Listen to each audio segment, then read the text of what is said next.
Дорогие друзья, если вы хотите правильно установить свой камин в деревянном доме, то используйте простой лайфхак. Надо сделать обязательно теплокомпенсационную камеру, которая будет снимать избыточное тепло внутри вот этого короба. Сейчас вот здесь вот видите, направляющие сделаны, там будет также такое же перекрытие, как вот сделано здесь, наверху, на потолке. И оно будет собирать тепло, избыточное тепло. Здесь будет стоять решетка уже по отделке. Сюда будет холодный воздух заходить, а сюда будет выходить теплый, просто по физике. Ну и смотрите, качество монтажа. Обязательно делайте базальтовые полоски под монтаж любых металлических поверхностей. Соответственно, и 3 сантиметра обязательно сделать зазор.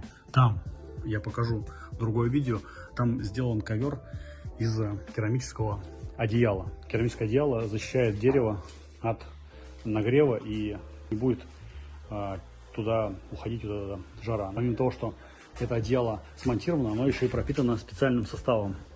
Вот такой состав.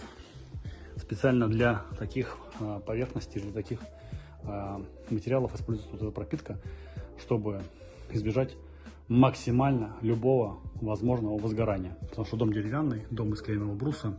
Видите, заметили, покрашена стенка. Стенка покрашена не просто белой краской, а это специальный состав краски, который позволяет также защитить дерево от любого возгорания. Помимо того, что предусмотрена вот эта базовая защита, еще сделано очень много работы по внутрянке. Здесь у нас базальтовая вата идет, вот видно, да, вот базальтовая вата, все проклеено отражающим скотчем, видите, вся камера.